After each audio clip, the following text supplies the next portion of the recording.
Hey guys, welcome to the J and K Show. This is your Wednesday edition. This is your Primetime Headlines show. We will be covering anything that we feel is super notable in the middle of the week, recap a little of what might have happened, and just kind of catch up on not only NFL, but a little bit of college football and even some wrestling, just kind of hit and miss on some of the things going on right now. We'll start off first with the NFL and we'll kind of recap a little of what happened just last week.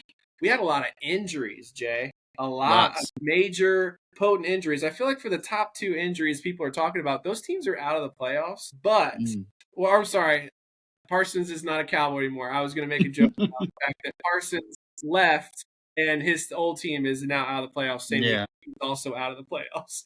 But my bad. Anyway, so no, the Chiefs are out. Mahomes with an ACL, and Yeah. then Parsons also with an ACL. Two major players going down this week, and one of them they're supposed to be there to help their team win a Super Bowl. Yeah, it's going to be kind of hard for them to make any sort of a title push without him. It's going to be more difficult. Not impossible. They still got dudes on that defense, but For sure. he was a massive addition, and he's been doing great things there since he arrived in Green Bay. But it's going to be an uphill battle. They still got Chicago coming up, and they got it's going to be uphill. I don't think they're going to win the division, but Ooh. cold weather doesn't affect them. So wherever they got to go, even if it's outdoors, that's going to be fine. But yeah, Micah Parsons a big loss for them. Mahomes, obviously, he's who he is. Yeah. That's a big loss. They automatically, eliminated mathematically. So they're not going to go anywhere anyway. But we get 3 weeks of Gardner Minshew, bro. Hey, We bro, get 3 weeks of Gardner Minshew. the I'm shoe, happy. huh? Yeah, oh yeah, Minshew magic, man, it's coming back. I feel like a lot of people were talking about Mahomes maybe just a little bit too much. He could have drove down there best he could. They could have lost that game. And then we wouldn't even be talking about if you discover later he has a minor injury here or there, it wouldn't matter. I feel like they talked a lot about it as if, like for me, Micah Parsons should have dominated the headlines because for Mhm. Green Bay, they are really a Super Bowl contender with Micah Parsons. I'll be honest, Yeah. with him going down, I have totally knocked them down into the first round exit kind of territory because came up lame, and now Mhm. he is dealing with an injury. And the offense, Jaden Reed got hit a couple times, and he just needed a breather because they were hard hits that he had going on. And Jacobs is banged up, and I'm looking at it and I'm going, man, Green Bay is probably going to miss the goal because these injuries are going to be just four times for them in the down the Yeah. stretch. I feel like perfectly healthy. I think I'd have to pick Green Bay to be the best team in football, but right now they're not, and I think that's going to Yeah. cost them. Yeah. I don't know about best team in football, but you definitely like their chances a lot more when he's on the field.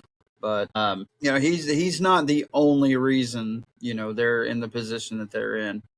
Josh Jacobs being banged up too, that may be a little bit more of an issue than it would be, but Parsons, because Jacobs is such a they lean on him so much, and running game and passing game. So Parsons is basically there to do one thing, and that's just kill the quarterback. That's all you got to do. But Watson's practicing again, so I don't think he may not miss any time, but anytime you have that soft tissue Mm-hmm. problems, like he's had a lot of issues with that That's what I stuff. was thinking.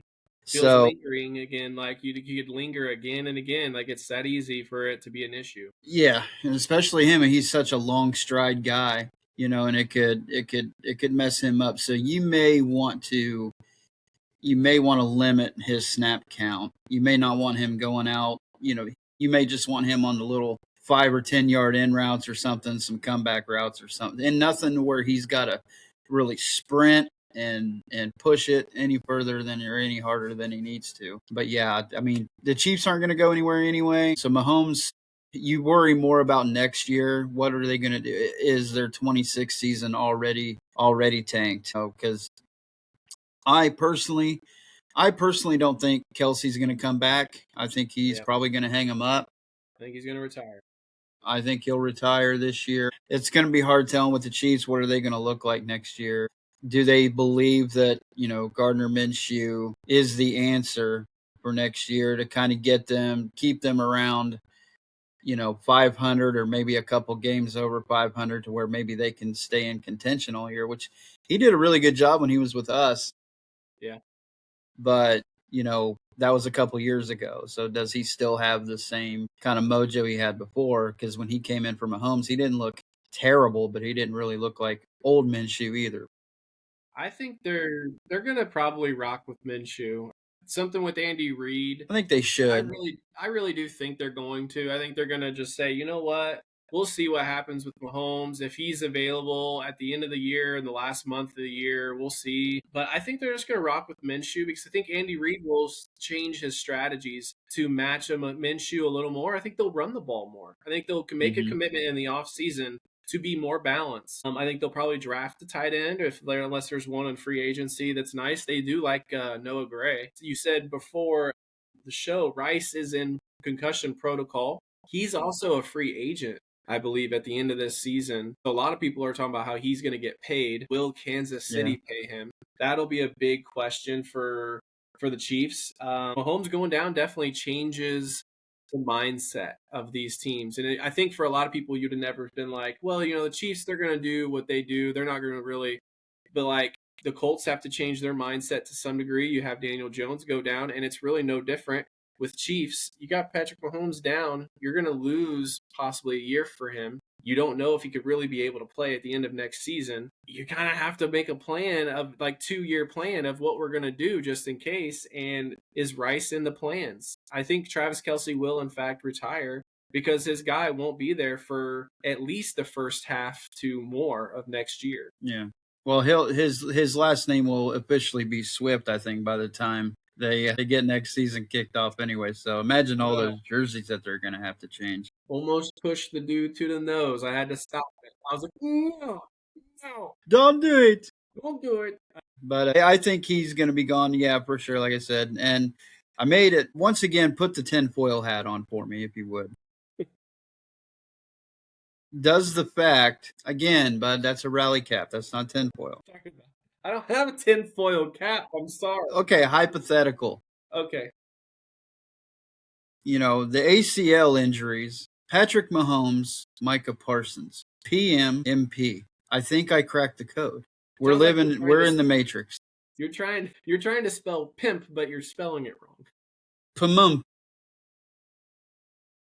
Yeah, it is weird. Every time you turn around, there's some notable thing happens, and it feels super like in the cloud and in the matrix, and it's like, what? How do they correlate so perfectly?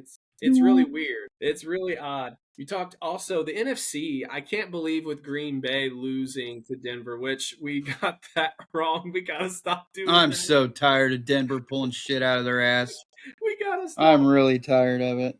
They pulled that out. The NFC changes so easily with a loss. So first, the Green Bay beat the Bears, and the Bears go from like 1-7, right? And people are like, "Oh, that's crazy!" And it's like, we turn around, Green Bay does the same freaking thing, and it's like that is so crazy how good a team can be. And you feel like, "Hey, Lambeau's cold this time of year," and then it just flips on an axis.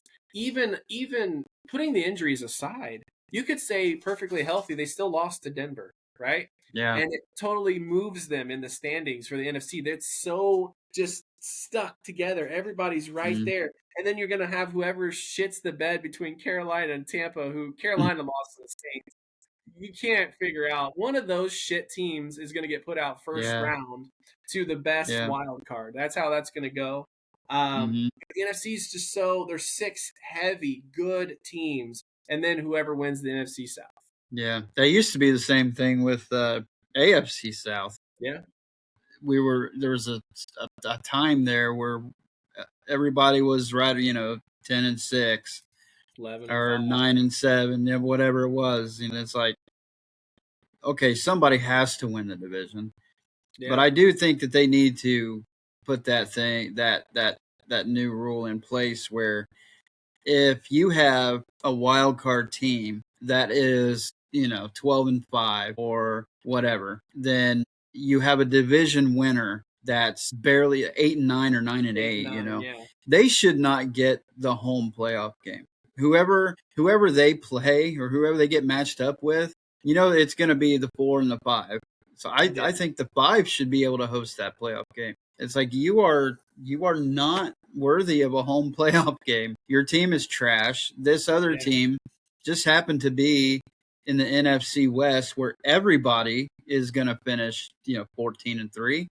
Oh, what we had with the North last year with the Vikings and the Lions. Yeah, They're the two best teams in football, practically. Them and the Chiefs. Those were the top 3 teams. Period. Yeah, right? yeah, and the fact that division, one of them's got to be a road team the following week. And they both lose. And I get that, but I don't think they're ever going to change it, bud, because I think they're going to always look at it and they're going to say, well, the divisions are going to have down years because they rotate which divisions they play. So on strong years of other divisions, that makes it a lower division. So like they'll look at it and go, well, the Bucks and the Saints, they had a difficult road to get to the 9-8 or 8-9, and they're never really going to that division crown. We play fantasy football.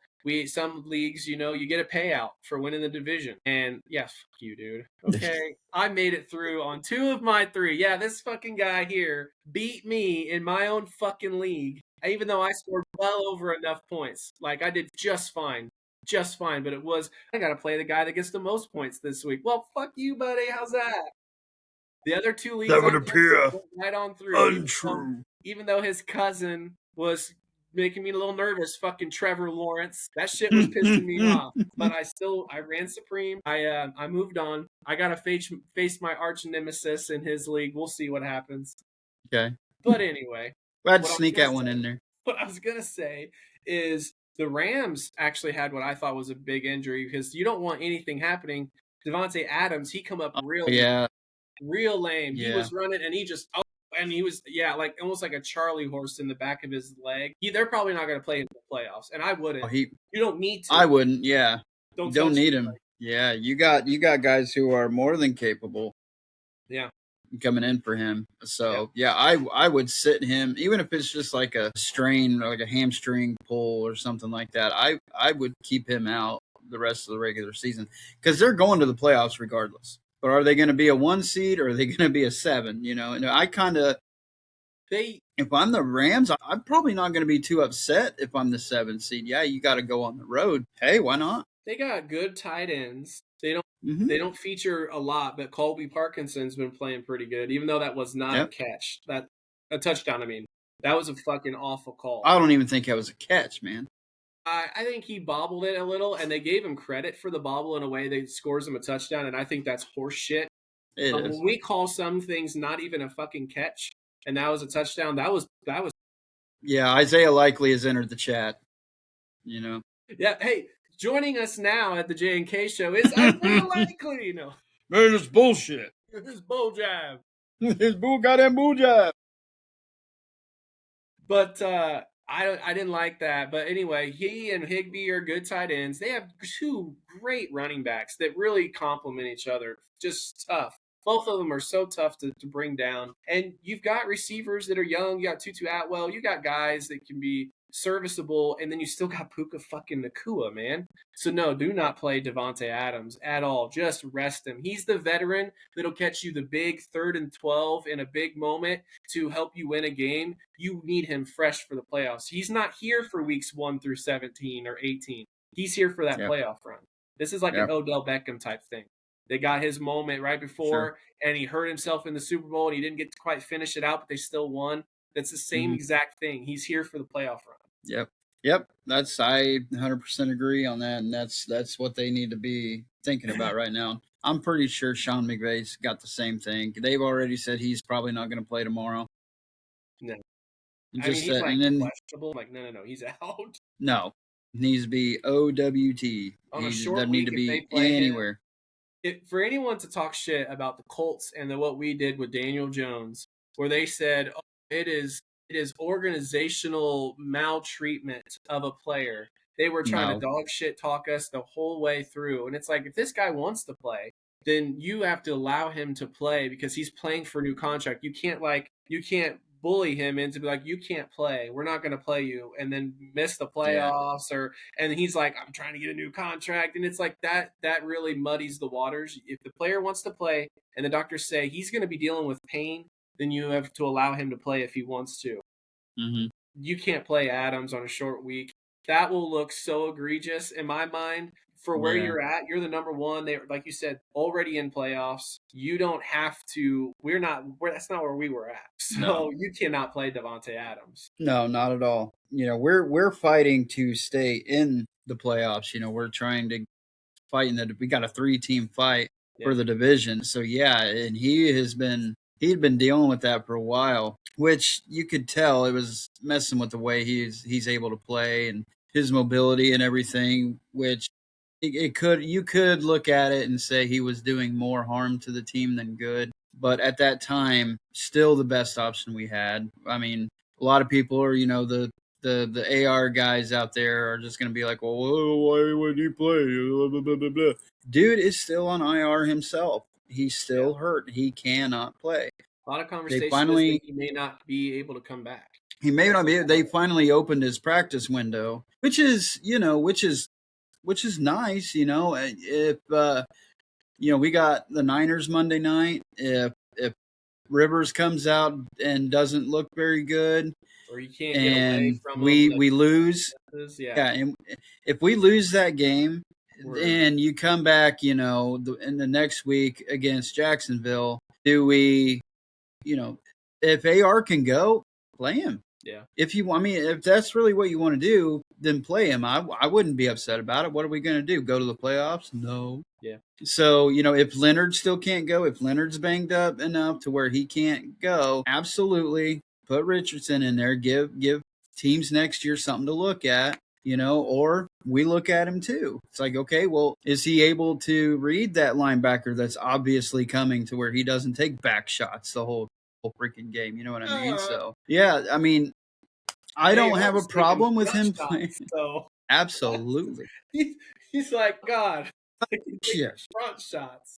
Yeah. Anyway, Jaden Daniels got shut down. If I'm being honest, I think that Jaden Daniels should have been shut down for the rest of the season a few weeks ago. Oh, he should have been shut down when he messed his elbow up the first time. Yeah, they brought him back and this and that, and I don't know if he aggravated it or he was dealing with a lot of discomfort. They went ahead and shut him down. It's like, yeah, your team isn't going to the playoffs. Yeah, you shouldn't be playing him. You're risking a lot of different injuries, or really screwing that left elbow up on another hit. Like, Yeah. you don't need to be doing that at all. So I'm thankful that they shut him down for these last 3 weeks. They'll just play Mariota and yeah, just do what Yeah. you feel like doing. Play guys. Season didn't work out, and make sure he's healthy for next year. Yeah. That it just gave me flashbacks of Booby Miles. He just came back before he was ready, just being stubborn. Being a football player, that's what they do. Anybody who's ever played is just like, you know what, I'm a little banged up, yeah, but man, I want to play. I want to be out there.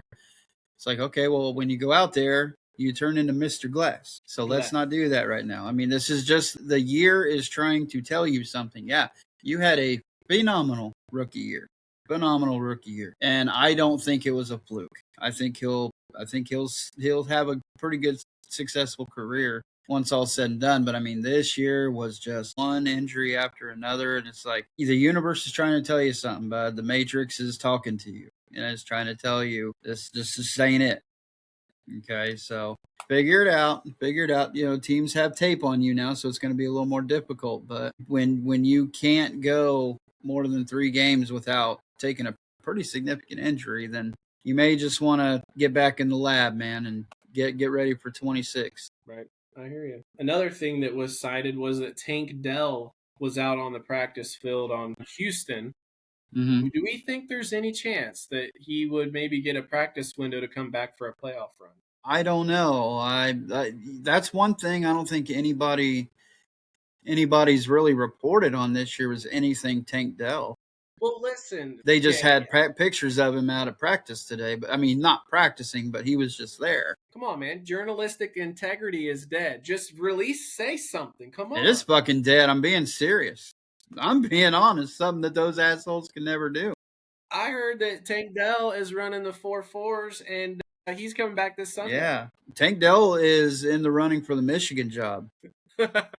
I'm pretty sure that they're looking to hire him, and I think Tank Dell is, is responsible for Mahomes' ACL tear too. He did something.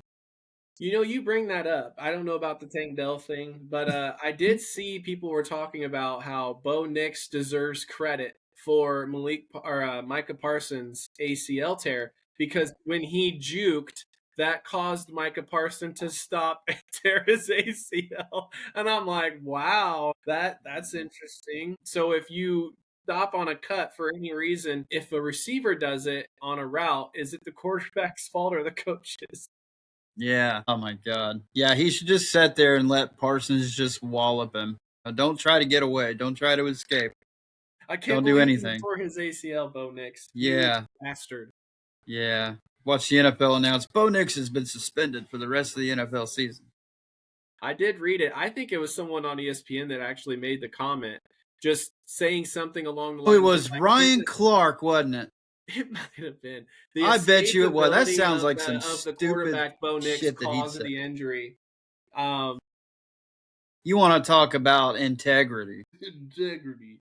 Look, Oh Kurt my Angle God. might need to go teach him a little Yeah. about integrity, bud. Yeah. Right. Yeah. Right. Right. Ryan. Man, Ryan Clark is just such a dipshit. Hey, I don't know that it was him. Let me look it up. Let you tell me how big of a dipshit. Yeah, I'll tell you. I'll tell you how confident I am. I'm willing to put up $20 that says it was him. Let's Here on the J&K Show, we like to do live fact checking, just to make you think that you're getting the It best was in life. It was Ryan Clark. What? ESPN analyst Ryan Clark suggested that Denver Broncos' Bo Nix' elusiveness and mobility throughout the game indirectly led to Green Bay Packers star Micah Parsons suffering a torn left ACL on a non-contact play. When you're right, you're right. His aggressive pursuit and redirecting of chasing Nix put immense strain on his knee, causing it to give out. Parsons himself defended Nix, calling the injury an accident. What in the world? Yeah, I can't even believe you called it. It was Ryan freaking Clark. Yeah, you mean he was a football player out there? He was trying not to get tackled. Like, what a man! And this scumbag played. And he gets paid to talk football. Interesting. That's ridiculous. Let's transition to the next thing is with last week Joe Burrow has made a couple weird press conference conversations. Some people are speculating he just wants out of Cincinnati. Others are speculating he doesn't want to really play football anymore at all. Where do you Yeah. stand, or what are you thinking, Jay? I stand on I don't think anybody wants to play football for the Cincinnati organization. That ownership team is just trash. They had a thing on there too that from the game the other day. They didn't even clean the seats or the aisles off after the snow. And it's like the people, everybody who did, all the fans, they had to clean your own shit. And it's like, why would you even, why? Like the fans in Buffalo, like Buffalo at least give you a ticket if you come help, and they'll be like, hey, you want to come and help clean the aisles and the seats off? We'll give you a ticket to the game if you come in and do it, because it's Buffalo. It's known for massive snow piles. But in Cincinnati is also known for just being garbage. I mean, it's just a trash place, man. I still don't know if they have an indoor training facility. I don't know if they train, they have to still practice outside, and they have all these other teams in the NFL have all these state of the art places. And it's like, yeah, well, we'll just go over to the Gold's Gym. We're the Cincinnati Bengals. Just no effort, no money spent. I mean, this is the same team that made all of their legends come in, and they had to pay their own way to get to the freaking stadium. They had to pay for their own charter flights. They had to pay everything, and they're just like, yeah, you come to the game, we'll honor you, but we're not going to pay for you to come here. Fuck you. Find your own way. Garbage. I definitely think that Tobin is getting fired. I think Zach Taylor's getting fired.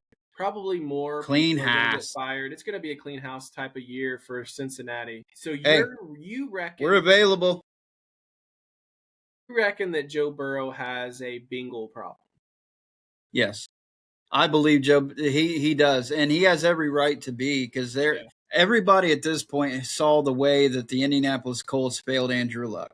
Everybody saw that, and that's the only thing that you can look back and say, Grigson, the whole entire organization at that time failed to protect your asset, and they did. So now you got Joe Burrow who's going through the exact same script there. He is being failed. Now, are they giving him the weapons? Yes, they're giving his weapons there, but he can't throw the damn ball to him if he's getting killed after a second and a half. Here's You Andre know, Johnson and Frank Gore and yeah, Demetrius Hayward Bay. here's all these guys on the back half of their career. You can throw them the ball. Donnie Avery, you Yeah. got all these other guys. But But you're you know not what? We're not going to give you an offensive line. We'll give you the greatest offensive line you've ever had in your last full season, and you're already over it. and you're dead again. So I I do think that for the Bengals, they have to do everything they can to keep Joe Burrow there. You obviously he can't if he requests a trade, it's gonna like probably break the internet a little bit for NFL Mm-hmm. standards. Obviously, if you're the Indianapolis Colts, you're like, whoa. If you are Miss Ursay Gordon, you are picking up that phone. Yeah, there's a lot of You teams are. that would vie for him. Yep. A lot of teams, and there's teams more ready than others. And I think that for the Colts, you're really, really ready. So I would be shocked. This is what I anticipate, though, from my side of what I'm seeing. I think he is feeling more like Andrew Luck than he is Carson Palmer or these other guys that have like in the past for the Bengals that I'm just tired of the Bengals, I'm tired of Cincinnati, I'm tired of this, I'm tired of that. I don't think it's just that. I think that's helped him get to where he's at. But because of the injuries, I mean, he is Andrew Luck to the T. I mean, 60 touchdowns in college. He's the stud premier guy. I mean, Andrew Luck obviously didn't have that kind of college year, but he was the prototype. I mean, people were talking about him Yeah. for a year, 2 years, Yep. long before he was coming to the pros. Suck for luck, suck for luck. It was a whole thing. For Burrow, he was a stud, and it was like, oh man, he's going to change someone's organization. And you can He see did. he is. He's that guy. He doesn't look like he's having any more fun. I think the injuries and the rehabbing of the injuries are getting to him. He's injured every single season. He looks like the kind of guy that has a hard time finding joy Mm, and having good habits that make him feel just good and occupied. I think he's been about football for so long and stuff. I actually think that in March we're going to hear that Joe Burrow has stepped away from the team. I think we're going to have like that kind of release. Joe Burrow has released or has went home and is going to cut ties with the Bengals for the foreseeable future for some therapy, home remediation. There's going to be some kind of conversation or article, and then I think Cincinnati's going to clean house. And I think they're going to do everything they can to keep Joe Burrow happy. They're going to call him and say, who do you want as a coach? Who do you want? Like, they're going to give him the keys to the castle. They're going to do everything they can. yeah.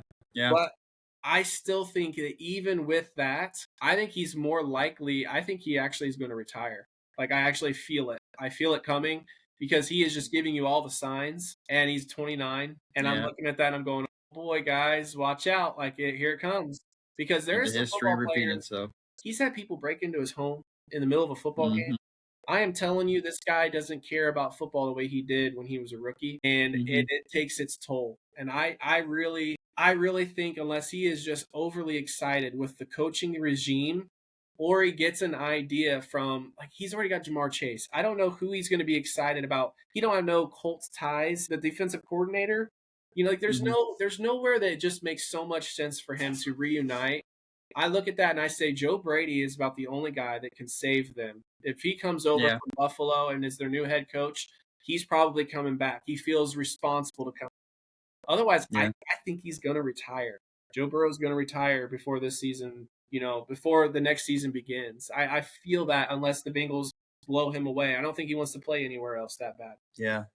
I agree. I think if your ownership, of the Bengals, you have really got to take a long, hard look and say, where did we go so wrong? We were just in the Super Bowl a few years ago with this guy.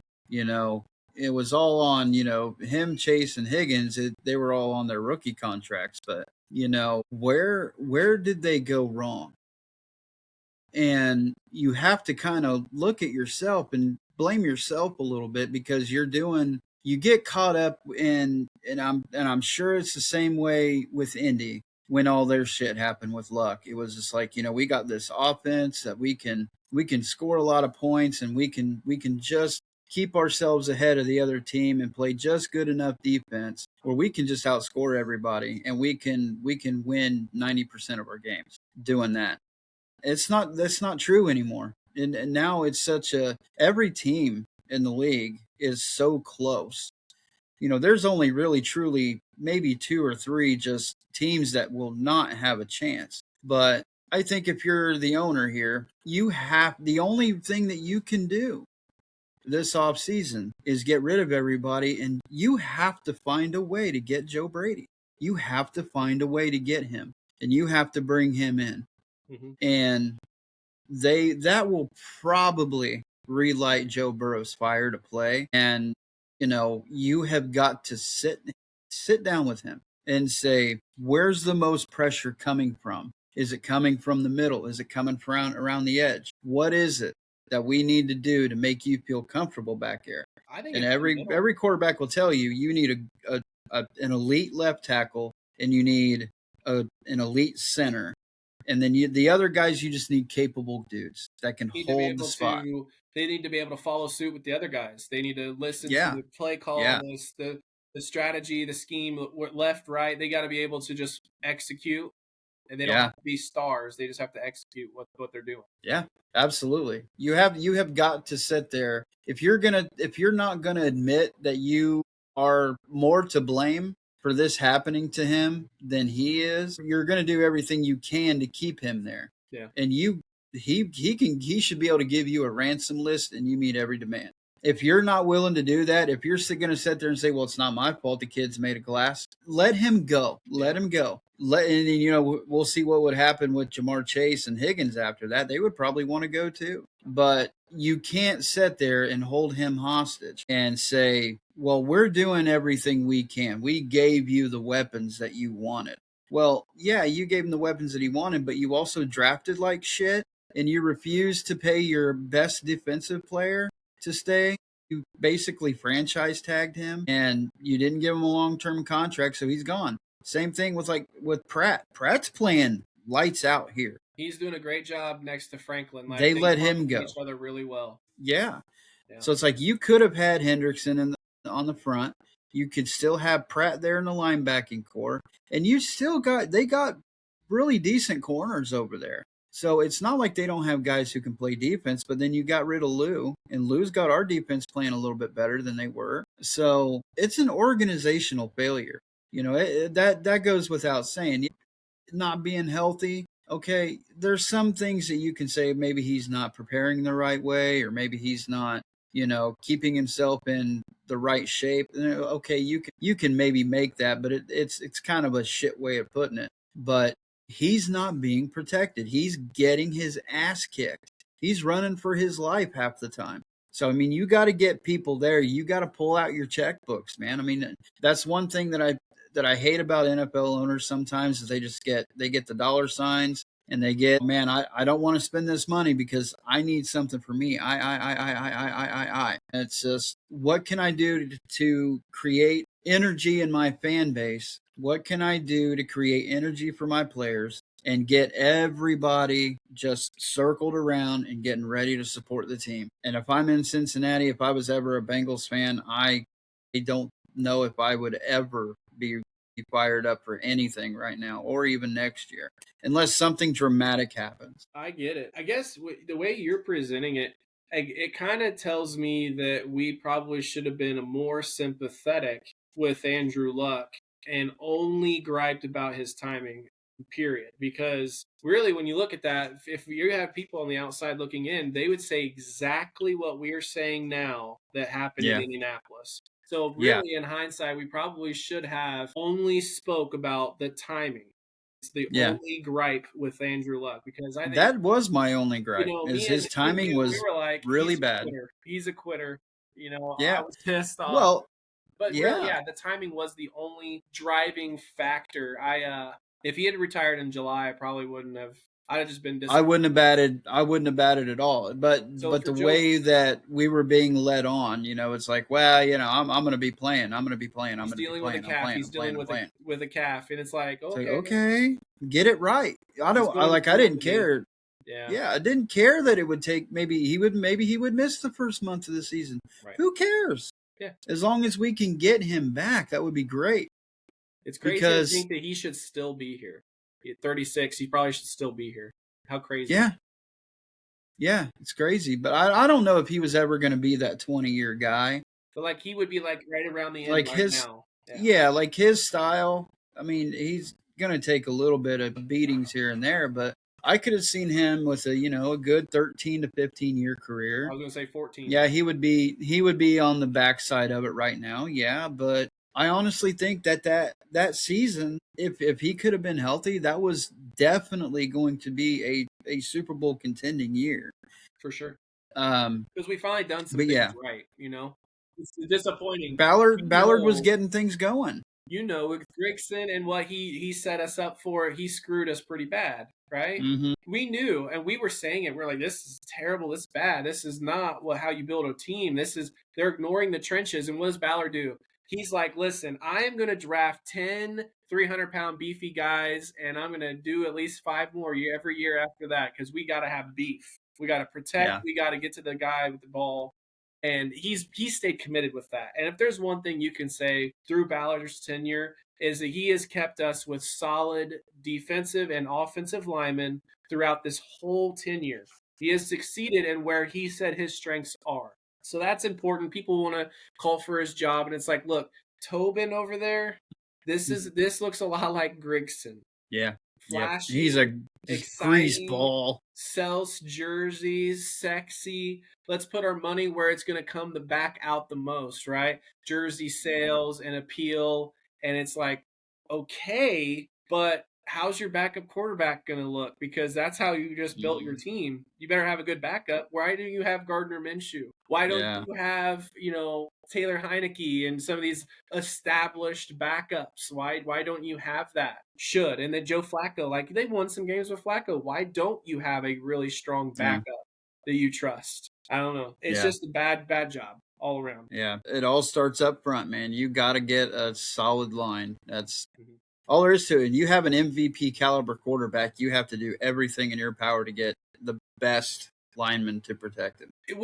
Would it really make sense from your stats? Like, if you have a great quarterback, the only thing that is acceptable in that circumstance is your defense is horrendous. Because what you're Hmm. trying to do is, okay, this is my quarterback. Great line, good. You could even say you could have a crappy running back, but I think you need at least a decent running back to help him. But Yeah. you're building the everything. If you have a great offense with your great quarterback, then that's acceptable enough. People will talk shit about your defense and say we can't stop nobody. It's like, but they might outscore people. There for a minute, I feel like as long as they protected Burrow last year, as long as Hmm. he's not getting injured, we're talking a little bit less about this scenario. And he's still frustrated because they're losing. But when you're getting hit a lot and getting injured, it's like, okay, well, your defense sucks and your offensive line sucks. Like the only thing you really have established is great receivers. Like think about that. They have the Yeah. sack leader with Hendrickson because they're on the field a lot for one. For two, is because God. he's awesome. And you have some great receivers. You don't have a great tight end. You don't have a great line. You don't have a great running back, but he's not bad. Think about that. Formidable. Yeah. You had Zach Moss doing things last year. Like you were able to establish a little bit of this and that, but you're just looking at going, wait, shouldn't we have other great things except for just a few shiny toys? Like it's GM Yeah. Tobin, like that dude's gotta go and he can go somewhere else and be an assistant. Like I'm not saying he's, gotta be gone forever or something, but like maybe the Buffalo Bills assistant GM and Joe Brady can just come on over because they've got to do a better job than what has been for Cincinnati. Yeah. And like I said, hey, we're available. We're available. We can do this. I push some things around. Like we'll probably come down to like one a week on the J and K show. Yeah. We'll have to. Yeah. Yeah. Well, really good show. Yeah. Yeah. We could we could build a team pretty good. Yeah, We're all right. And we'd be cheap. You'd save your cheap ass some money since that's what you want to do. for sure. we'll help. We'll pay a defensive lineman with what Yeah, normally would be most of our salary. We're like, you know what? We'll take yeah, 20% of yeah, that salary. Give the rest to yeah, this big mamma jamma. You, oh yeah, go get the quarterback. yeah. See, I'd be good with 550K, right? Yeah, it's fine. Yeah, why not? Hell yeah, cheap. Moving on to another quarterback situation that was announced today, and I was actually I was prepared to come on here and discuss like stuff about it and like what do we think should happen. Well, they told us what they think should happen. Mm-hmm. Tua Tagovailoa has not only been benched, but has been moved Why? to the third string quarterback behind Quinn Ewers, who will be starting, and Zach Wilson. Is this the right move or the wrong move? I will preface Yeah. this season, he has 20 touchdowns, 15 interceptions, 2,600 yards. He is usually half the interceptions with probably five more touchdowns. At this juncture, he's usually around 25 and 8 with more Mm-hmm. like 3,000 yards. And of course, his big year, he had like 29 and 8 with 4,600 yards. So, is this the right move for the Miami Dolphins? Absolutely. Yeah. He may be the most expensive third string quarterback, but you know, by a mile, yeah. But you have to do something. You have to see what you got. You got to see if yours is going to be your guy. So I mean, he needs to get a little bit of action, and if you like what you see, you keep him around. Mhm. Probably let Tua go, even though I mean it's going to be a big cap hit on you next year. But I think Denver's showing everybody you make the right moves, you can have a 30-some million-dollar cap hit and be the damn number one seed in the AFC. Mhm. So I think they probably let Tua walk. McDaniels is probably gone. I think that whole squad is probably out for a facelift. They cut Matt Judon today too, so I think that they're starting to show. We're gonna make some desperate, dramatic changes in the offseason. So Yeah. I think that it's a good time to pull that trigger. You gotta play yours. You go 0-3. Who the hell cares? You're not going anywhere. Miss You playoffs. improve your draft stock. I mean, so maybe you can let some of these guys go and improve some draft picks over the next couple of years because you need to rebuild. I do. I agree that I think that yours makes more sense over Zach Wilson because I think we've seen enough of Zach to say, at one point, Zach Wilson could not only be a good backup, maybe he could even have a Sam Darnold kind of resurgence at some point. You never really know. Yeah. No, But you have more questions about Quinn Ewers, and so like I do Yeah. agree, playing him makes more sense because then you have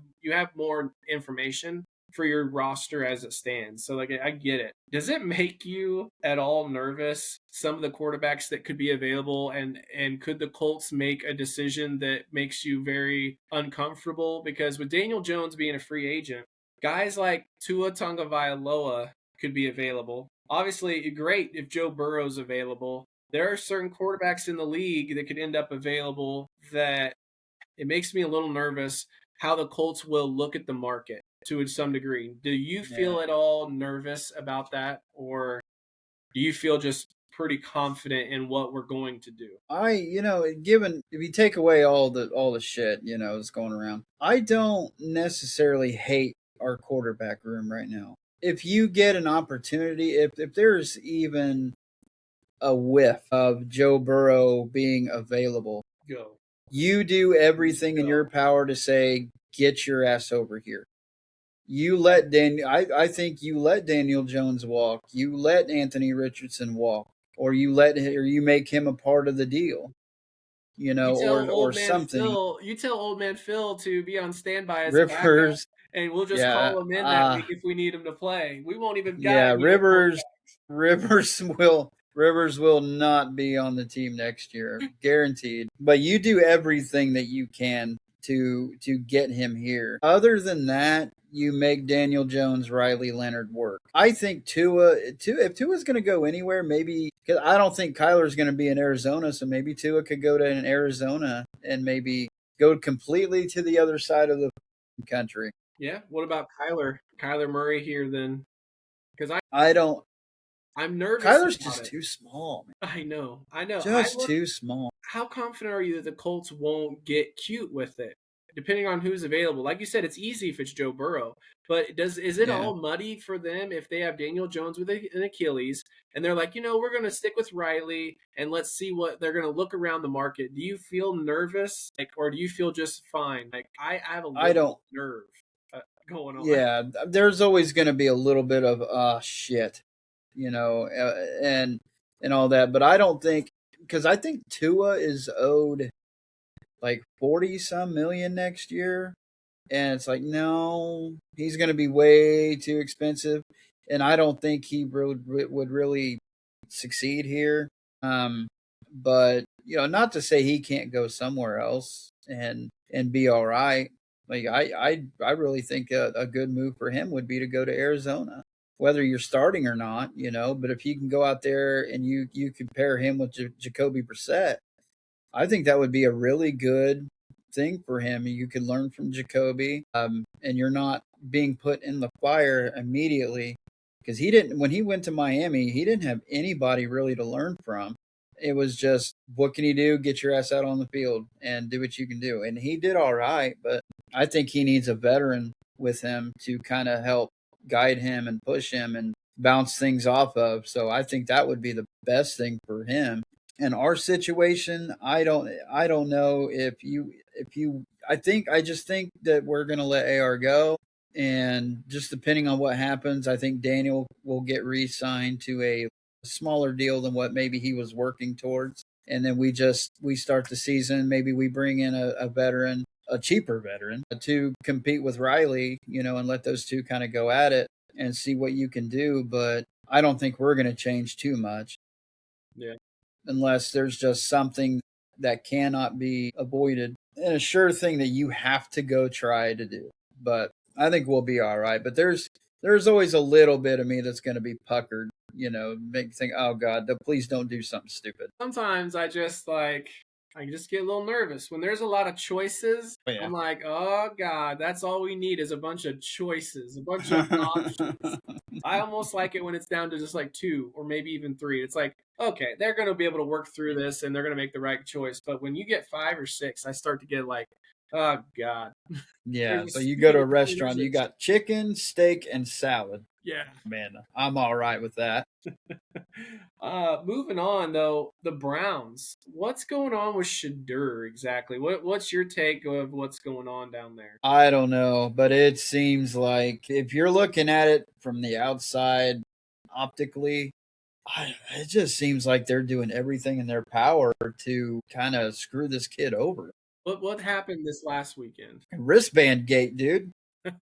It was pregame. They had they changed the play calls on his wristband, and it was like, Really? why would you do that? Like, they gave him they switched everything up, and they either put new stuff on there, or they tried to say like something got messed up on it or whatever.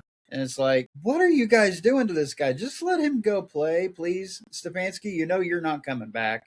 Shadur's going to be back, so don't manipulate crap, and try to do stuff that's going to mess up this kid. He may be cocky. Yeah. You may not like his attitude. Not everybody does, but you can't do that. I mean, if they've already done, the whole making him sit behind Dylan Gabriel, they drafted him in the fifth round. He's been, and I think for the most part, he's been relatively good about everything. He hasn't done anything wrong. He hasn't done anything to kind of, talking shit about anybody, saying, well, I should be the starter, or anything. I don't want to do this. I don't want to be a backup, blah, blah, blah. He's been fine, and when he's been on the field, he's done okay. Has he been magnificent or perfect? No. He's been a rookie. And he had a really good game again. What was it, against Tennessee? He played really well, and then they turn around and do that 2-point shit. And he probably sat on the sideline just going.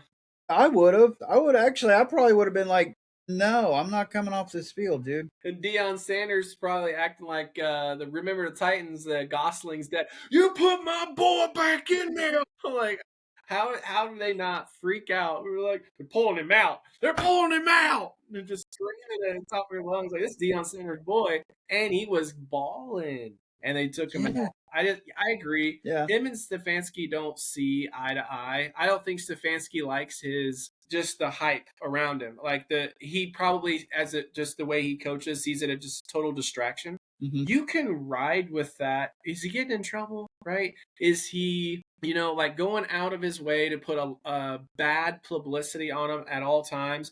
The worst thing he's done this year is he put Rex Ryan in this place. Like he really Yeah. hasn't been like the distraction that you hate to see. Yeah. And he's able. I think he's just got instincts that you can't really teach. You can teach a Hmm. lot of things to a quarterback in the NFL. You can fix an arm speed, you can fix his steps, you can teach him a playbook. There's a lot of things, but I would say speed and just your overall instincts and feel for the game, that's just innately you. And I just think he Hmm. has those things. I think he can play with the speed in the NFL, and he's got the feel, Yeah. the movement Awareness. feel and the momentum of the game. So like I don't understand what the problem is. I think Stefanski just wants out. You need somebody that believes in a Shador. Um, Otherwise he's gonna get like Tebowed in his career. He's Hmm. just gonna be like, oh, you're just not all that, and he's just gonna kind of get put into a category. But he's pretty talented. So for the Yeah. Browns, don't play Deshaun Watson. He's done. Hmm. Play Yeah. Shador and just watch Miles Garrett get the sack championship. Just Yeah. stop Yeah. mugging. Get watch him and enjoy that, Yeah. because God knows you're not going to give that man any meaningful football games. It's bad enough that he's been, the one steady factor on that team since he came into the league. You If you know, got the right guys in Cleveland, though, I look at the way their roster's built, they and have the and right guys in Cleveland. I know, I know, but I look at the way their defense is built, and I look at the way their offense has things. I'm looking at it with running backs galore, and I just look at like they can be a really rough-nosed, cold-weather team and be playing meaningful football. They just have to have the right leadership. Yeah. They have to. Now, maybe organizationally, Jets, Browns, like maybe they just can't. It's just totally possible. Browns are going to Brown. But I look at it and I'm like, they feel like one of the more really close teams. And of course, you got to figure out quarterback. But what if the Yeah. quarterback is in the room? What if between Dylan Gabriel, Shador, what if you actually, and they're going to try to get, they're probably going to draft another one. I ain't going to lie. They may draft one this year. I don't know. But like, what I if, hope they do. well, I mean, that's just how they are. I just look at it, and if you get the right coach and GM or right defensive and offensive coordinators, like I feel like when you get the right culture or the right sound in the locker room, sometimes it just goes. I feel like they're Hmm. actually really close, even though they have a bad record, and I don't know. Yeah. Yeah. I think, I mean, they have so much talent Yeah, on that team. They got a good offensive line. They got a good defensive line. They got playmakers on offense. Cannon blew up this year. He's a rookie. yeah. Isaiah Bond is pretty good. Hmm. Jerry Judy's still talented. He's kind You of got Quinshawn Judkins and those guys. I mean, Samson and Ford. You have a good Samson, room, Ford, and Joku. You got dudes. and their Just offensive line's stop pretty being solid. just stop being ass organization, man. I mean, Stefanski was the guy. When he came in, he turned that team around. He I, was the right voice at the right time for those guys. And then you gut that team. I And think why you did that, I don't know. And they're still reeling. that's another place that I think Mike McDaniel could go as an OC. Yeah, That suddenly they could be something. You get the right guy in as a head coach that yeah. just has a certain nasty leadership quality to him that people just respect Hmm. him and he just listen and they feel a certain way. That I just think you just need an offensive guy in that room that can just put that offense where it needs to go because they're Yeah. close there. If I'm Cleveland, I'm trying to bring in Sala as a head coach and McDaniels as the OC. That's what I'm doing. Do you You think you got a want to try defensive Saleh minded. again at I would head coach? absolutely give him another shot with that team. What are you going to lose? I feel What like are you he's going to a lose? coordinator, man. I feel like he proved to I be the think DC. I don't think I he was think ready for he's head coach in the I think game he's a manager. good I think he's a good head coach. Given that what happened in New York, I can't put it all on him. Because the Jets are still up there with the Browns, just badly run. Yeah, But I think if you can go in there and get, because you don't want an old head coach. You don't want an old head in there. You want No. somebody who's going to be younger, maybe in their 40s, Yeah. to kind of be not like a rah rah kind of guy, but just somebody who's not going to bullshit you and somebody who's going to make you work.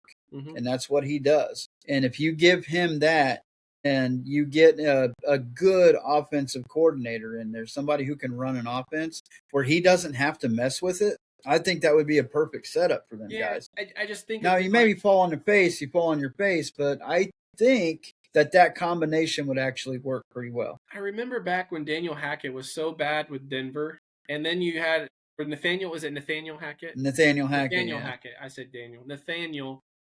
Close enough. Nobody's going to remember his name. He was bad in Denver. They brought him back for Rodgers with Saleh there. I remember distinctly seeing him in games being unsure of how to manage it with play calling, timeouts, game flow, decision making. Like I remember seeing Saleh as someone who was falling short of the buck as a head coach. I felt like, man, this is moments too big for him. He doesn't he's used to galvanizing 11 guys and subbing guys in and out and calling the right scheme and stuff, and to run the whole team, it didn't look like it was a natural thing for him. And Hackett was one Yeah. of the worst hires I'd ever seen as a head coach in his calling and how Yeah. he game managed situations. And Sean Payton called him out so bad and then took his fucking job. So like I've seen scenarios, and you're saying don't bring in an old guy, and I'm like, just bring in anyone with the amount of respect, or if you can find you a Dan Campbell that just galvanizes a room with such attitude. But I feel like he's just a gazette, like a unicorn. Like he's not. That's not a normal thing you go find.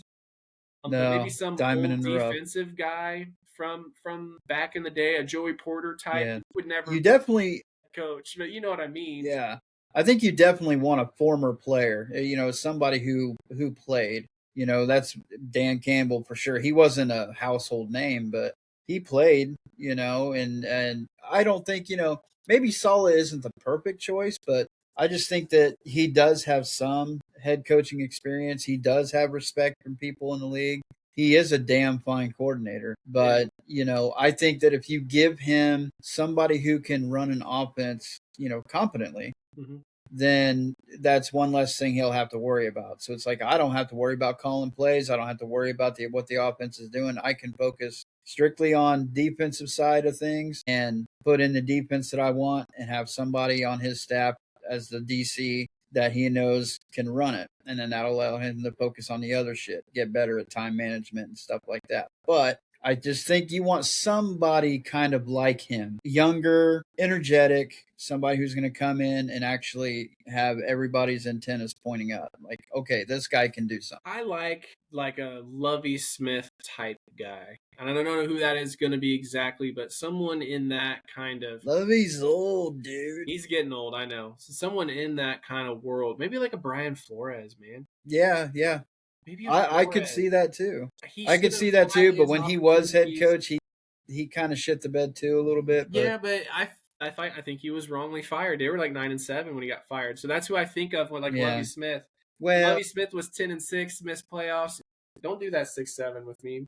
I'm not. I'm doing the balance thing. Fuck that 6-7 bullshit.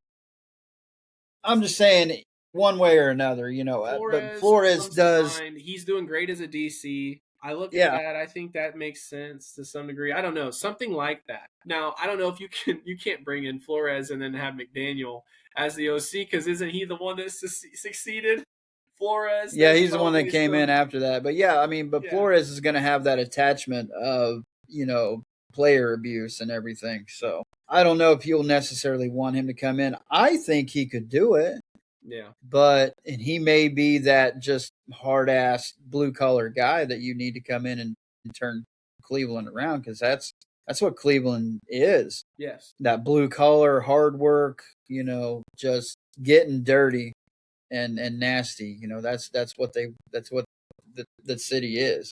yeah. But somebody like him, like his abilities, maybe somebody who can get the message out a little bit cleaner than he did. But I don't know. But they need something, and they need a drastic change there for sure, because it's just not good enough. Miles Garrett deserves better. transitioning to a different topic entirely, but the CFP starts this weekend. So, what games? What was the slate? We got Friday and Saturday games. So, who plays when? Yeah. Oklahoma and Bama start things off Friday night, and then everybody else plays Saturday. You got a noon. I think it's a noon, a 4, and a 7 game. So, I like how they gave Alabama and Oklahoma the first game, so that one of them can be a little 1 day rested for the IU probably. I'll, But maybe I'm wrong on scheduling. Perhaps IU will play next Friday against whoever won. I don't yeah. know. Maybe that'll happen. Yeah, you kind of had to do that way. You were going to have at least one game on Friday because I think there's Saturday NFL this week. Yeah. So, I mean, you're going to have how are we going to watch everything, man? But it's going to be a kind of a tough slate. I think they should have made all the games Friday. But I'm just a nobody because you're competing with the NFL for viewership. Yeah. And that's kind of tough. But I mean, I'm more of a college football fan than I am an NFL fan. I can sit around and watch college football all the time, even if it's a crappy game. But NFL crappy games, I kind of shy away from. But I would much rather see them have Friday all day, man. So I understand for the viewership, they're probably looking at like, well, we can get a 12 in here and we can get a 3:30 in here and we can get like a 7 in here and then, that's 3 games on Saturday. So they're like, I guess we'll do one Friday night. Like I see where they're going on yeah. viewership.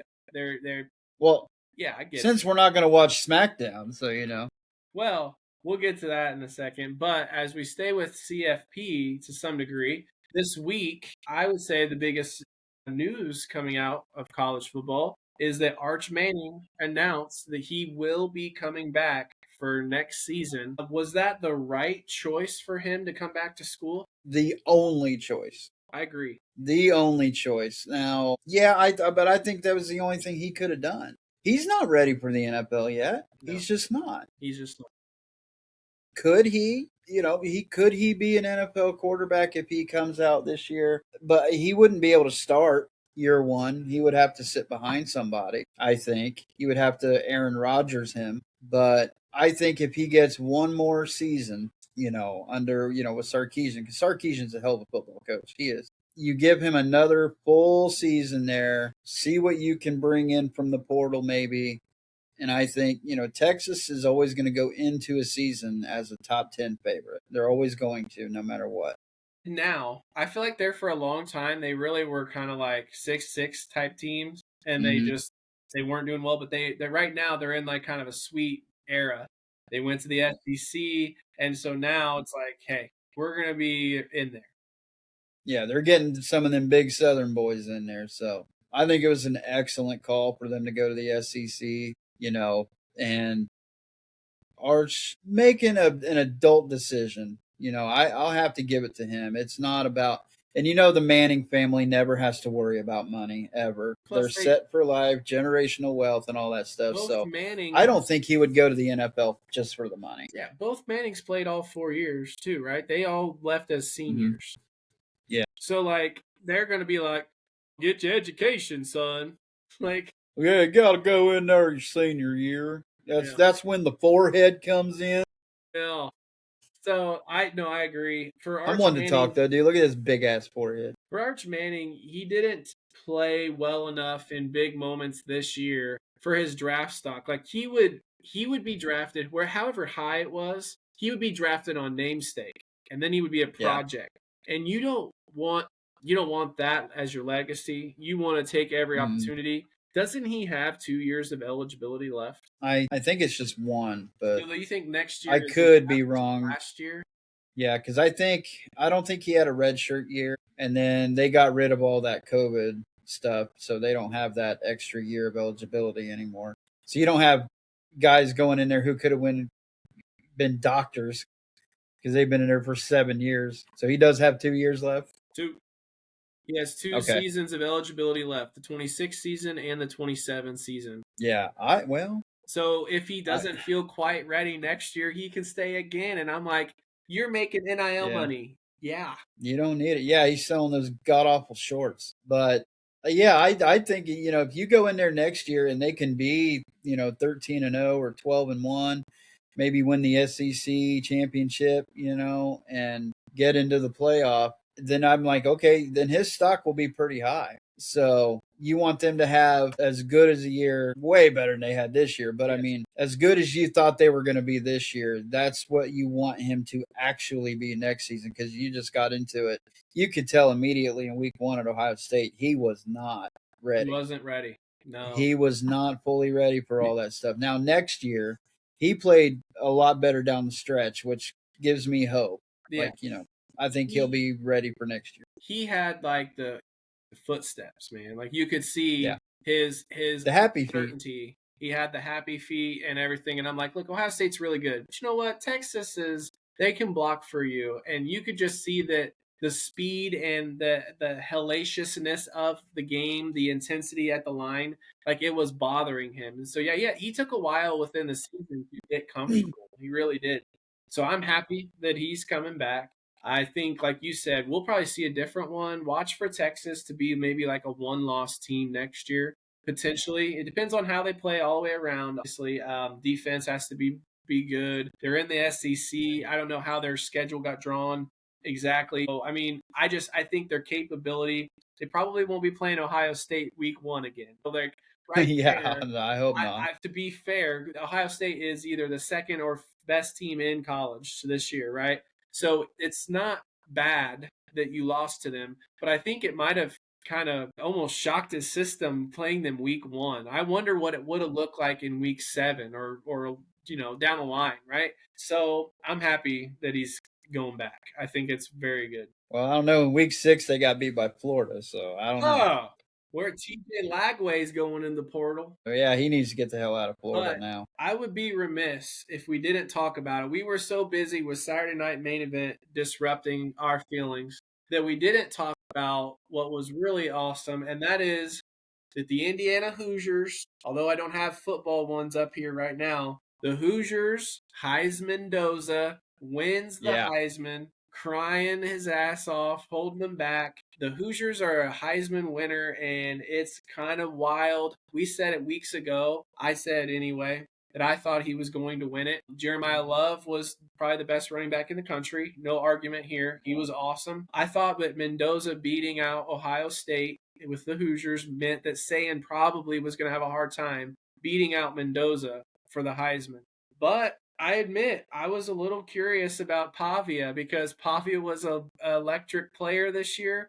I think the only thing that hurt him was that he didn't get his team into the playoff being in the SEC. I think that being in that kind of conference at 10-2 and being like not given the opportunity over an Ole Miss or because they're Yeah. or Oklahoma, like Alabama, like it hurt his chances. I think if they're in the playoff, maybe Pavia would have actually got it. He was a dynamic two-way quarterback, but I'm proud of Mendoza because I said it. I thought in clutch moments, he was able to make plays that I don't think anyone thought he could. And Yeah. he's got a good system around him. Watch out for the Hoosiers. I feel real good about their chances because I just think that they are well cohesive and collected as a unit. And so congrats to Mendoza for doing the unthinkable. Yeah. Well, you brought up Pavia. I mean, I don't think there's anybody whose draft stock is sinking faster than his right now. Why is that? I have maybe something. The way for his actions after the presentation, he had a put a tweet out there that that said like fuck all the voters, and he had he was at a bar or some sort of party or something. He had a light up sign that said "fuck Indiana" and just talking all sorts of shit. And it's like, dude, you need to remember something. You're getting ready to try to make it into the NFL. You're 5'9" on a good day. Short. He's 5'11", maybe. He's I'm gonna look it 5'8", up. dude. I'm gonna look it up. 5'9". You Is he know, really 5'9"? he might be 5'10" in cleats. What? He's 6 foot. You jerk. Not even. He might be listed as 6 foot. But when you see him standing next to Mendoza, next to Sayan, next to Jeremiah Love, this dude looked like he was in the Lollipop Guild. The lollipop. Yeah. It was funny. I thought that he played so good though for his size. Like you're right. If you wanted to try to drive Kyler Murray comparisons, I get it. Hmm. But Kyler Murray is a pretty dynamic quarterback. You may not win a championship with Diego. I get that. If that's what you're trying to say. But like Hmm. I can see him going in the top 3 rounds of an NFL draft. And if he got his opportunity, he would probably be an exciting prospect, and he might even get some years. He might get a 4, 8 year run, depending on a Maybe. circumstance. You see what Kyler's had. I think that Diego can do something similar to that. The one thing I'll say is he's probably not quite as athletic as Kyler. So that No. hurts a little bit. Yeah. I I think don't the only care. place that, I don't care that he's well, fuck IU or anything. That's fine. Like he's mad and he has that same mantra of like fuck everybody. I'll prove them wrong. I don't yeah, mind that. It's fine. I don't care. he's got the moxie. You Yeah, know, he's that's who it's he is. fine. Yeah. Yeah, but I think the only place that he could go in the NFL and actually have some sort of he would have to play for Sean Payton, I think, because that's the kind of style that they're there, that they play there. Yeah. You know, but I mean, how can you even want to go somewhere where Bo Nix is at and what he's doing? What he's doing? He's not doing anything like spectacular Yeah. himself, but it's God. It just seems like they're doing the exact right thing at the exact right time, They're and kind of it's like, clutch. They really are. yeah, they're very clutch. Yeah, but that's the only place that I could see him go. He would have to play for a Sean Payton, I think, to run that kind of a system, or New Orleans. I think maybe he could play for Kellen Moore too, but I Yeah. think Shock's doing good there right now. So it's hard kind of telling where he would fit in anywhere. His size is a problem, but I think he could probably overcome that at times. Yeah. But it's really hard in the NFL, man. You got linemen who are 6'7", D linemen 6'6" all the time. You can't really see him all that much. You take your 6'7" bullshit out of here. I can't believe you did that. Again. Oh, 9. All right. I'm so sorry. Bring it canceled. We're Cancel us, not. That America. honestly, we'll go viral. We're good people. We're good people. At least I am. The final thing I wanted to touch on for primetime headlines, we've had Mm. a few days to digest the bullshit that happened. And I've seen a lot of posts with John Cena. I've seen a lot of things brought out, and I tried to take some time to think about it. I haven't really changed my stance very much, but there was a lot of fans saying we have to understand that John Cena wanted this, that he wanted to go out with that kind of storyline to not only pay back to the wrestling group, that he believed in that, the same, the Undertakers, the Triple H's, he's in that kind of line and that category of wrestler. He wanted to pay it back to the company by trying to put Gunther over as one of these hated heels. He's trying to make him a Brock Lesnar, right? Yeah. So he wanted to do that. That's what fans are saying. And I'm like, okay. Well, it worked. It worked. So I'm like, okay, all right. Brock Lesnar was huge before he beat Undertaker, got bigger. Okay. So Gunther was big. He's supposed to get bigger. Here's what I feel. I don't think that Gunther is Brock Lesnar as far as where he can take that mantra. I think that he's probably, no offense to Gunther, I think Gunther is capped out where he can really go. I don't think there's much farther he can go. What do you think? I don't think he's Brock Lesnar either. I think he's better. I think he's better than Brock Lesnar. He, as far as technicality, he's better. His range is better. His move set is better. His athleticism. I mean, Brock is a genetic freak. It's I don't know if there's anybody in existence who is more athletic than Brock Lesnar. it's the But appeal of his in-ring presence for me, yeah, because it's important to note what you everything you just said with Gunther. Just because he's able to grab a guy and be choking him to get his breath, it doesn't mean like he's somehow way better than Lesnar, who does a lot of super finishes and he's laying on his back getting his breath. It's really not that different than Gunther grabbing a guy and holding him for 5 minutes in the match so that they both can actually get a little bit of a breath or relax their bodies for a period of time. So I don't look at him being almost any way, shape, and form better than Lesnar, except for his yeah. move set. If you want to say his technician as a wrestler, okay. I'll give you that. But everything else is Lesnar for me. Everything else. Mm. And they haven't even Yeah, faced that's each other, which is understandable. stupid because they should have. I think they're going to. Maybe. They're both heels. Yeah. But I would say, what Brock, his career has been awesome. It doesn't matter what decade it was. I mean, when his music hit, it was like, we're about to see some shit, you know. Yeah.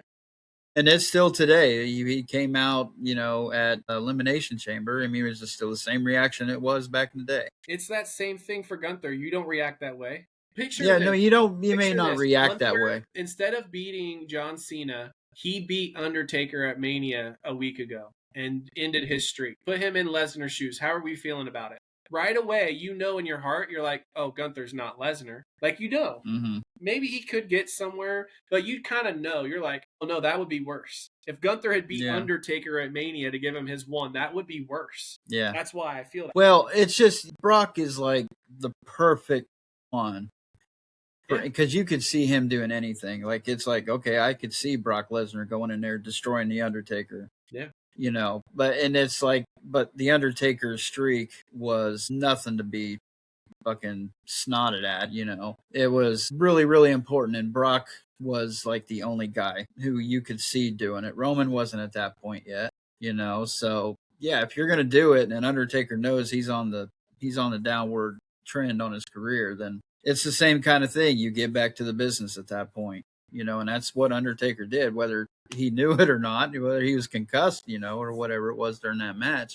Who knows? But I think that was always the plan going in, was he was gonna drop to Lesnar. But I think Gunther's career can be so much more because he can do more.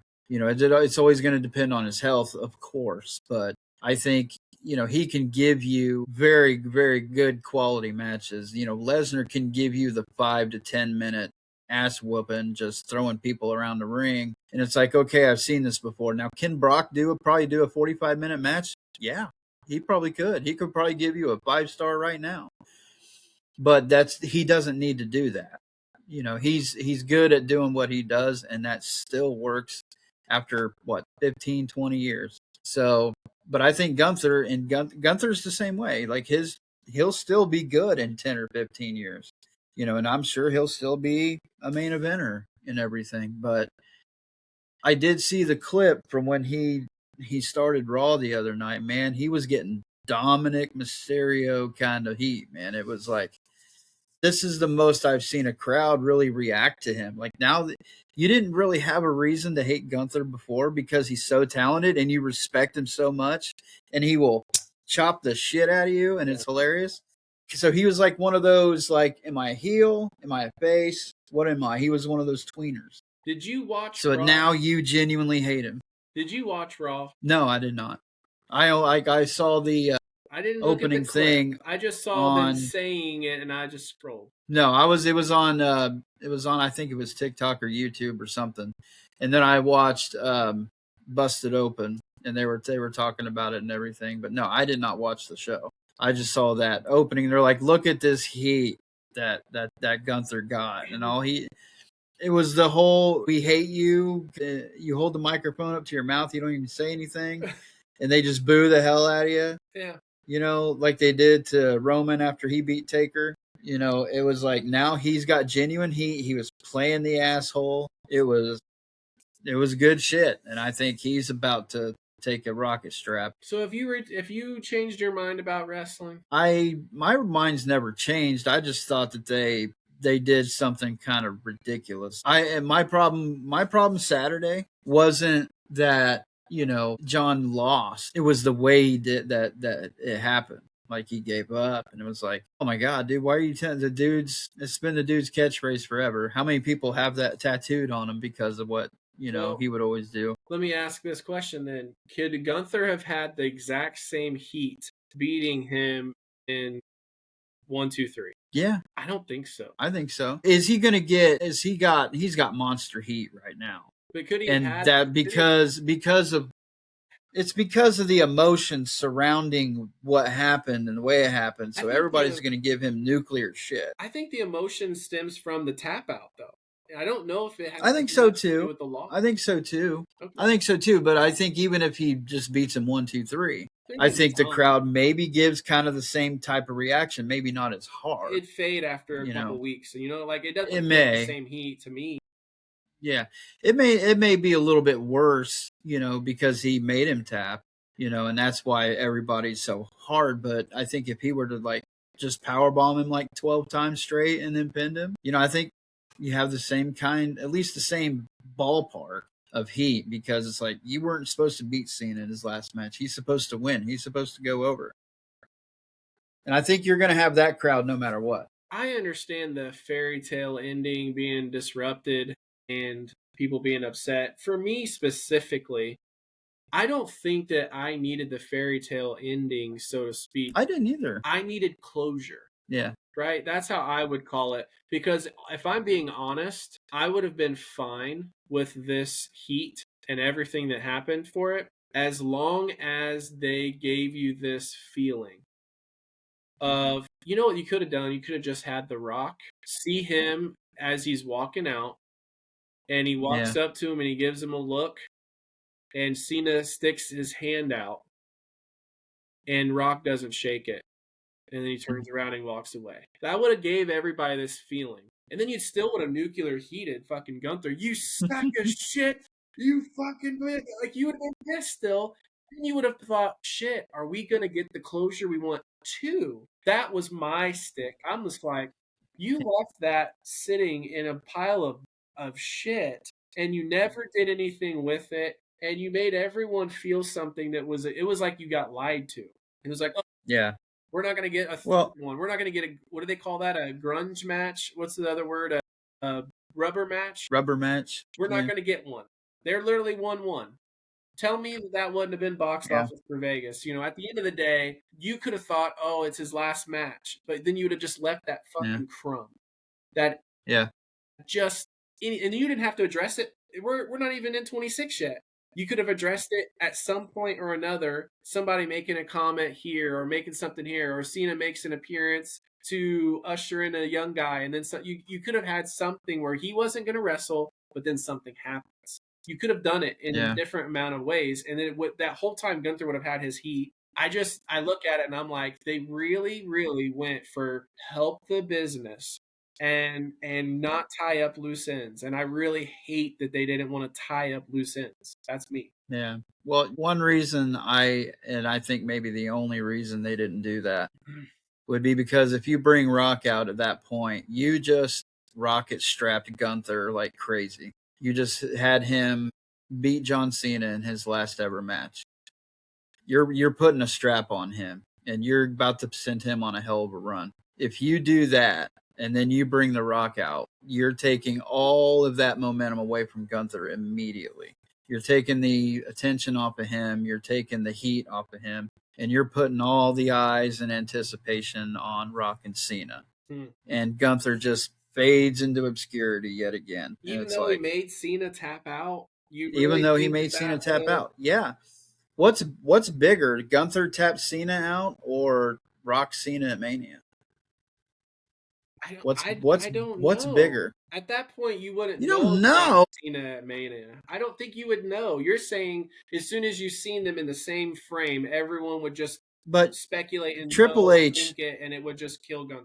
Yeah, but Triple H has gone on record several times and said you got to lay the seed early on, and then you go away from it for a little bit, and you kind of let it lose its luster, and then maybe you could keep Gunther hot during that time. Yeah. But what's going to be in the back of everybody's head is that fucking seed. And it's going to be like, okay, well, we saw Rock come out, Saturday night's main event. Okay, it's Royal Rumble now. What are we, when are we going to get the announcements coming? The announcements coming. The announcements coming. The announcements coming. And it's like, who the hell is Gunther feuding with right now? I forget. I want to see Rock Cena so bad. I just want him to announce it.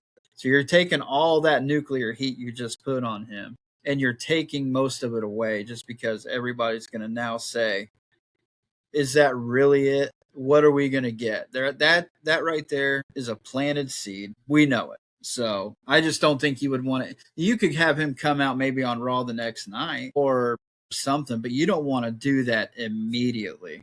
maybe at the next PLE or something. But you got to let Gunther kind of have a little bit of time just being fucking hated, and let him do what he's good at. It sounds like you've had a change of heart, dude. I haven't necessarily had a change I of think heart. It's so. just I can see that though. As soon I as can see that that's why he doesn't want to do that right now. as soon as you seen that nuclear heat, you were like, It was nuclear.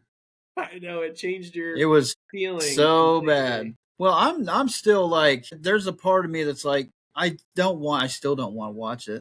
But if I have something like that come up and it's like, now I have to kind of see what happened. No, you don't. It's like, but it comes across the feed. It's like, I gotta see. You pull up on the accident, you gotta look over and see if there's a white sheet, right? It's like if you drive past an accident, you gotta look over and see the damage done. And it's like, I saw that, and it was just like Gunther, massive heat. It's like, okay, well, let me see how he handled it. And it's like, all right, cool, fuck off. I'm done with wrestling right now for the rest of the week. That's annoying to me. I see what you're saying, but it's annoying to me. But it makes sense, right?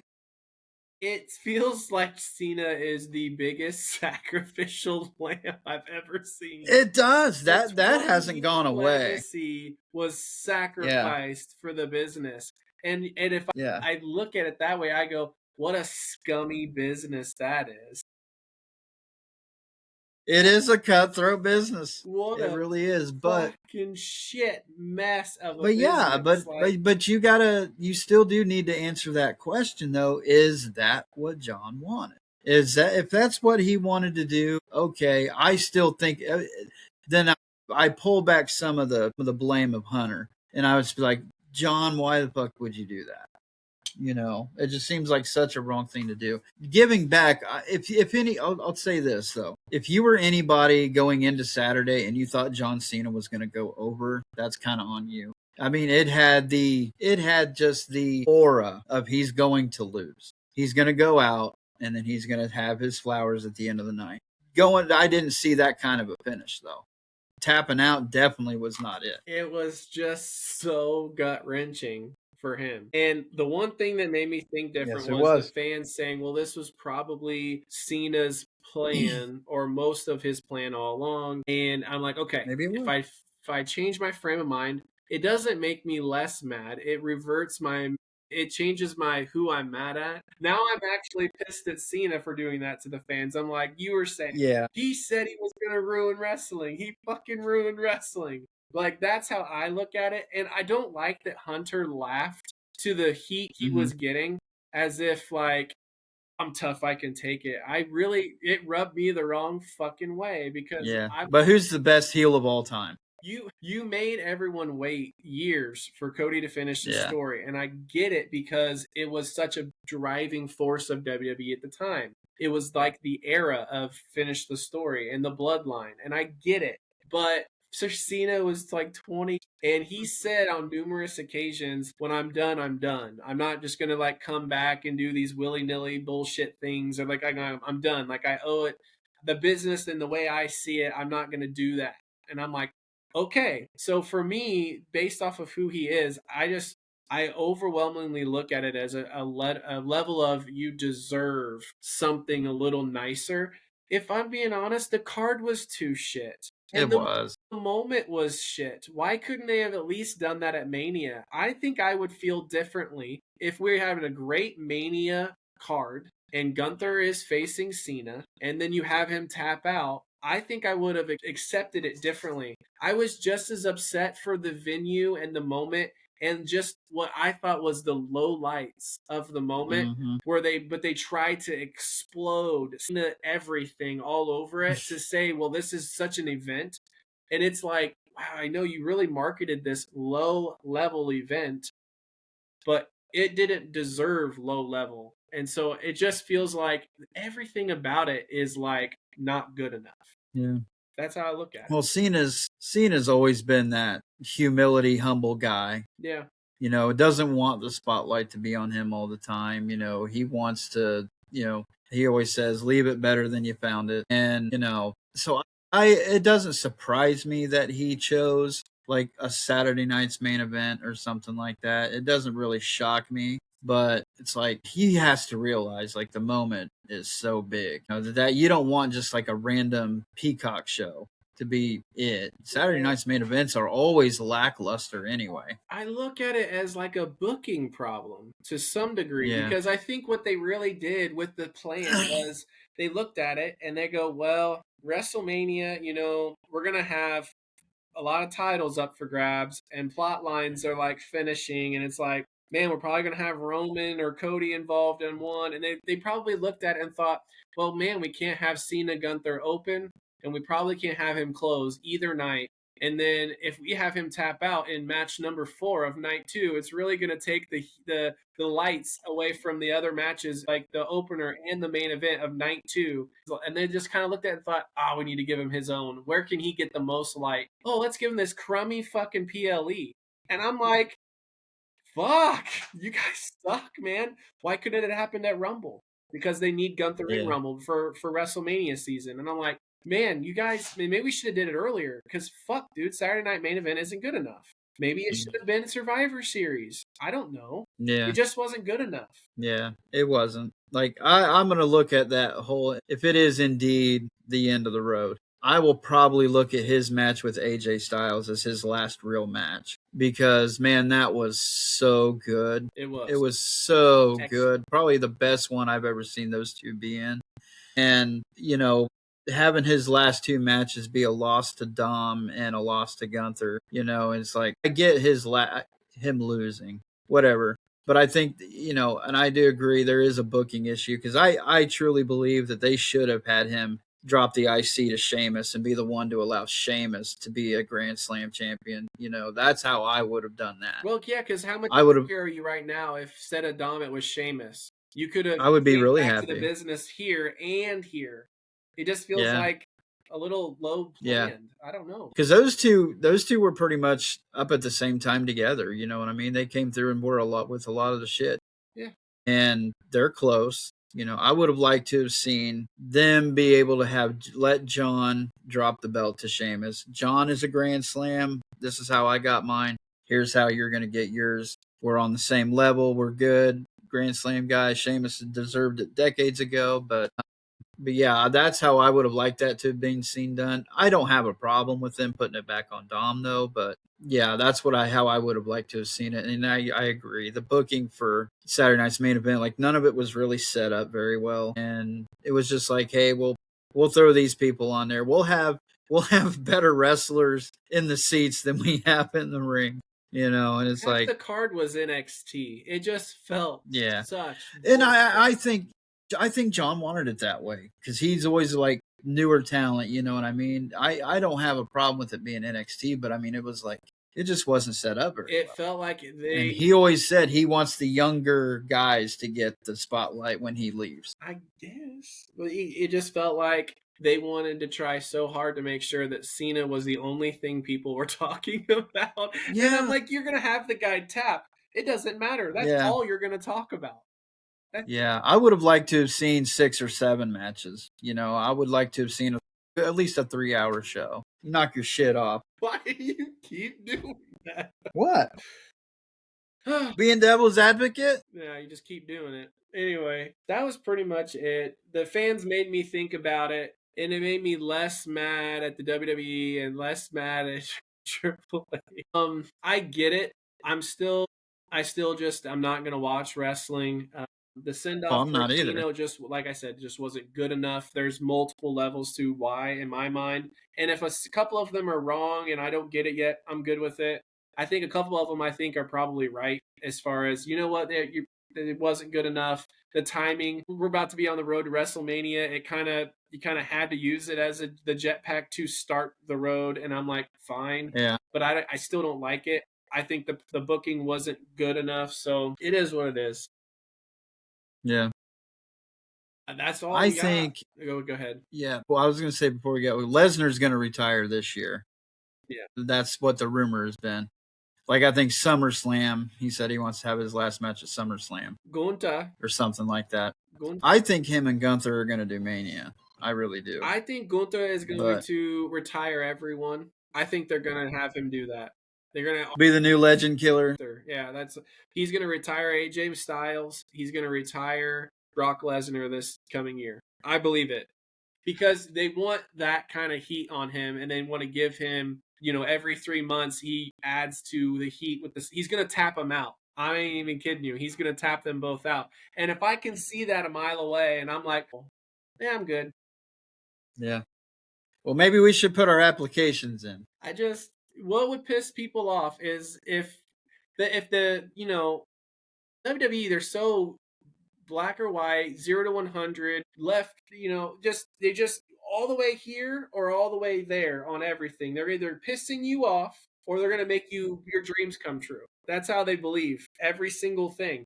So right now Yep. they're riding the I'm gonna piss you off. What would piss you off more? Like he tapped Cena out, never taps out. Honestly, we've seen Lesnar get kind of squashed by Goldberg. So I don't know if the squash would really be a believable feeling or like the same. I think tapping Lesnar out to even just choking him out. I think that would absolutely piss everyone off. The Beast incarnate just got choked out. I think it would piss everyone off. Yeah. And it'll Imagine be sad that for heat, AJ. though. I think AJ will be trying to win a title off Gunther, and he'll get tapped out. He'll choke out AJ Styles. And it's like, oh no, he's killing all our people we liked. And that's what they're going to do. Yeah. Every television show needs their Negan, buddy. He's not Negan though. Look, does Gunther have the charisma necessary for this level of heat? Do you think that he really has it? It's yet to be seen. I don't think he's ever been in a position like this. So, I mean, we'll have to see. I think if anybody can, I mean, it's him. He could surprise you. But I've just never seen him in this kind of a scenario before. He's always been a tweener guy. So it's like now he's full blown. Fuck all you guys. I don't give a shit what you think. I'm here and I did what I did. Calling John Cena a bitch and embracing it. So it's like, okay, you went out and you did your show after and you got your cheap heat. But what are you going to do after that? So he could surprise you. He could fall on his ass, and then everybody's going to be pointing at him and just being like, hey, you backed the wrong guy. I just don't look at him as having the same charisma of other guys in existence, whether it be, Seth Rollins, even Roman Reigns has his charisma now, where he was struggling to get it, and then he finally found it. He was like, he found his spot, and tactics and stuff. I don't think this is going to be any different for Gunther. Gunther's been a heel the entire time. And it's fine because he's probably got to be a heel. I don't think I could ever see him as a face. So it's just, I'm almost like he needs a Heyman. I'm almost there because I don't look at him and be like, oh no, he's going to shred him on the mic. No, he's not an imposing person in a way that makes me be like, oh, the show's going to be built around him. Like, it's just not the same feeling. Yeah. And an Austrian with a microphone in the middle of a crowd is never really smiled upon. All right, we were going to boo him anyway. What are we doing? What are we doing? What was I gonna... never been popular. Yeah. What was I going to ask? Fuck. I done forgot. I'm sorry. That's probably my fault. Yeah, it's okay. I was going to say something about Gunther, and now I don't remember anymore. Damn it. It feels like WWE has a lot of talent, and I'll even put it out here. I bet Gunther retires CM Punk too over the next maybe 2 years. Like that's what he's gonna do. Just put him in a robe, give him a sickle, and call him death. Sure. He's gonna. John Cena might have ruined wrestling, but Gunther's gonna kill it. There we go. Yeah. Oh, that's what I was gonna say. Doesn't it feel like with Cena, it's almost like they gave him the Ric Flair send off almost to some degree. Yeah, well, Flair got like 5 send offs. I know, he so did. Like Vince and them, they were like just screwing that up left and right. But like that's what I think about with Ric Flair. He's over here and he's just wobbling. He's like, come on. And Shawn Michaels like, I'm sorry, I love you. Die. A little kiss. Yeah. That's what it felt like. The Cena smile, I'm going to be honest, Cena fucked it up by smiling first and foremost. He shouldn't have smiled. He should have just passed he couldn't out. help it. He should have just passed out. And we all would have cried. With a smile on his face, was like, He smiles and he's like, "Guys, I'm sorry. I just gotta quit on this." Yeah, yeah. There was some people saying that Gunther's reaction looked so genuine. Do you think that Gunther didn't know the finish was going to be that? What is your feeling? There were some fans saying that when they saw his reaction, that they think that Cena they had discussed how it was going to be a different finish, and Cena actually was the only one that may have known how he was going to do his finish, and maybe the ref, Hmm. because Gunther Yeah. looked really surprised and unsure and thought, what? And so everybody was kind of running with that. Do you think that Cena's smile kind of also can indicate the I'm about to surprise Gunther myself right now? Like, do you think that's Hmm. could have been what happened or no? It could have.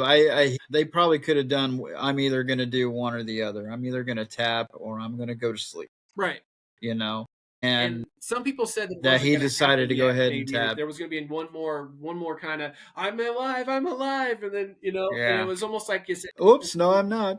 yeah, they were saying it Yeah. happened earlier, so Gunther was kind of unsure of it. Yeah. I'm pretty sure that's what I probably would assume. Like he's like, okay, you're going to win by submission. Mm-hmm. I'm either going to just go out or I'm actually going to, rocket strap you by tapping. Mm-hmm. And I think that's what he ended up just like, you know what? This has been a pretty good match. I think this is I'll the just go right ahead and time. give It him a was, little tap. yeah, like Cena was the only real driver of that. Like he felt the moment and was like, "Here we go. Yeah. Like this feels right." Yep. And I think that Yeah. it's actually probably fairly possible that's actually what would have happened. It could be, I think it makes sense, So, Gunther's going to get that push anyway, but it's like now you're getting like the real push out of it, It makes where it's like you got the ultimate thing. it makes me think about the conversation Heyman had with like a tell-all kind of, or like just the controversial like stand-up that he did. I don't know if you've seen it, but he comments about what if Yeah. Lesnar wasn't supposed to win the match and Mhm. Undertaker was supposed to go Yeah. over, but Lesnar Mhm. decides to go in Went business into for business for himself. himself. Yeah. And I get where Heyman's coming Yeah. from because he presents all of the details and he kind of sits and he kind of does it and he lays it all for us. And it's like there WWE would have been in such a fucking pickle to have this guy hijack this moment in this way that they would have to just jetpack him or rocket strap him because they would be like Mhm. no other options. Like Lesnar would have absolutely forced their hand. And he's like, I'm not saying Yeah. that happened. I'm just saying what if, and he really What plants if? that reasonable doubt Yeah. in your head of like, oh Yeah. shit, what if that could have fucking happened? But Undertaker's, I don't in the moment it just doesn't look like it didn't go to script.